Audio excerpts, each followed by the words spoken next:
Bagian yang pertama adalah attention. Attention adalah kemampuan kognitif seseorang untuk memilih dan berkonsentrasi pada stimuli yang relevan. Bahasa gampangnya adalah bagaimana orang bisa fokus pada satu bagian yang dia lihat. Ya, misalkan saya melihat sebuah website dan fokus atau perhatian saya langsung terarah ke bagian tertentu di website tersebut. Itu ya. Jadi attention adalah bagaimana kita sebagai desainer UI memungkinkan untuk mengarahkan, menguide attention pengguna ya kepada satu bagian yang kita inginkan. Oke. Nah, kemudian setelah kita melihat, mengarahkan, selanjutnya proses kognitif yang dimiliki oleh manusia akan membuat atau melakukan feedback atau respon terhadap apa yang dia lihat. Itu attention, teman-teman. Nah, bagaimana cara kita mendesain untuk mengimprove attention ya? Ada yang namanya visual hierarchy atau hierarki visual.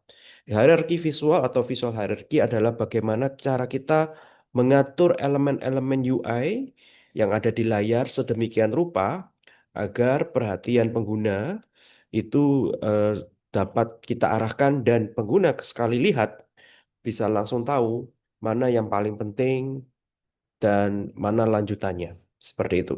Jadi tekniknya itu ada namanya prinsip Gestalt yang akan diajarkan nanti agak di belakang.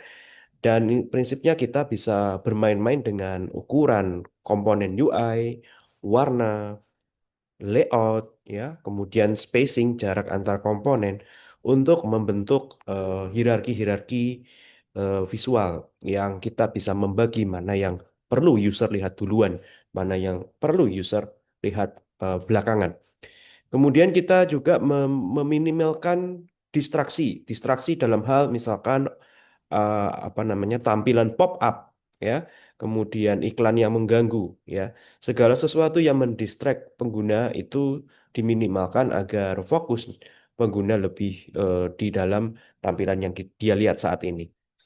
Kemudian kita bisa memanfaatkan melihat aksesibilitas ya.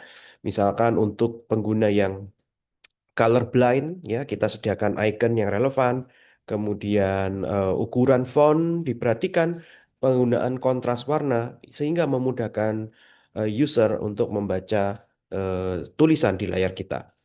Oke. Ini contoh bad UX ya, bad UI. Nah, ini eh, tidak menggunakan prinsip apa namanya attention. Ketika kita lihat di website ini satu ya, eh, tuh clutter ya, terlalu banyak komponen-komponen yang ditampilkan, terlalu banyak teks juga ya, sehingga ketika lihat pengguna tidak bisa secara langsung melihat bagian yang paling utama, membagi perhatian dia ke berbagai macam area di layar. Ini contoh dari attention. Nah, ini contoh yang baik ya. Kenapa? Ketika dilihat di layar ini, mata kita langsung tertuju ke bagian yang paling penting ya. Di situ em, ada satu panel besar di mana pengguna bisa memilih membeli tiket pesawat ya. Kenapa tiket pesawat apa tampilkan pertama kali oleh tiket.com? Mungkin dari data statistik ya, orang yang mengakses tiket.com biasanya majority ya begitu ya membeli tiket pesawat sehingga itu dijadikan poin atau em, fokus utama ketika membuka website ini. Jadi artinya karena secara statistik banyak yang beli tiket pesawat, maka UI ditampilkan adalah tiket pesawat dengan panel besar sehingga attention pengguna langsung di-guide di layar di tengah dan kita langsung bisa menggunakan website ini secara mudah ya tanpa harus mempelajari lebih lanjut.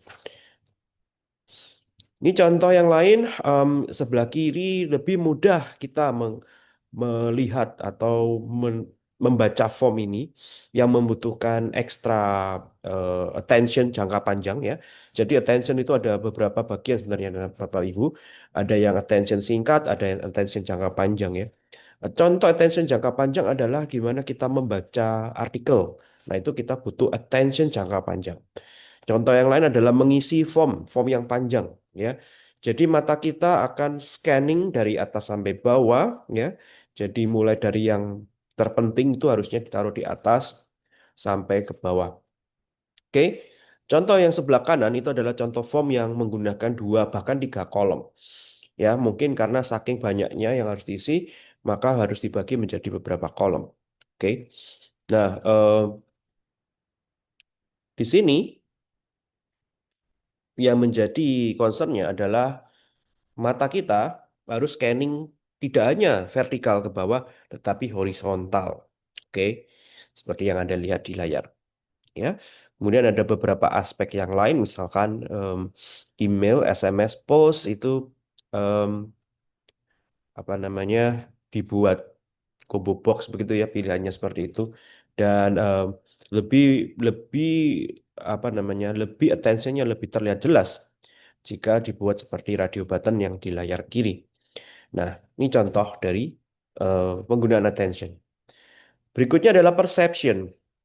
Perception adalah kemampuan kognitif seseorang untuk menangkap, memproses, dan memberi makna pada informasi yang dia lihat. Ya, tentunya ini perception ini melibatkan visual, ya, indera penglihatan, pendengaran, ya, touch atau haptic, ya, sentuhan, ya kan, kemudian penciuman dan indera rasa pengecapan. Nah, HCI biasanya fokus di tiga bagian utama, visual, hearing, and touch. Oke, kenapa? Karena perception ini penting ya. Kenapa perception ini penting? Karena user tidak sedang melihat data mentah ya. User melihat data yang sudah didesain, yang sudah apa namanya sudah dimodifikasi agar memiliki makna bagi yang kita lihat, bagi penggunanya. Oke, jadi mendesain data untuk ditampilkan pengguna itu harus pengguna ketika lihat harus memiliki persepsi yang sama dengan pengguna-pengguna lain. Ya, ilustrasi sederhana adalah gambar komik ini ya. Jadi ada orang terdampar di pulau ketika dia melihat ada kapal mendekat, dia mengira ada bantuan. Demikian juga si kapal ini ternyata juga terdampar di kapal selama berhari-hari ketika dia melihat pulau dan dia berharap bisa selamat di pulau tersebut. Nah, ini adalah perception ya yang dirasakan oleh beberapa orang yang juga terjadi juga di HCI ya di desain UI yang kita buat. Jadi sebisa mungkin tampilan visual UI yang kita buat itu memiliki persepsi yang sama. Contoh di sini adalah penggunaan icon yang kurang tepat ya. Contoh yang pertama adalah IT support. Jadi kalau itu dipencet, tujuannya adalah kita bisa meminta bantuan IT di kantor begitu ya. Tapi kenapa kok pakai simbolnya WiFi gitu ya? Kemudian itu personalize itu maksudnya profile gitu. Kenapa kok ikonnya bentuknya zoom in your face gitu ya?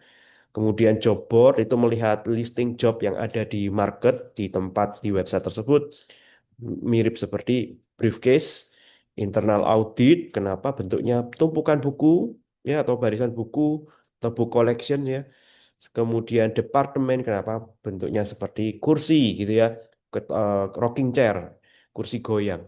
Oke, bahkan lebih buruknya lagi, kalau kita hapus labelnya, ini eh, user bakalan menerka-nerka ya.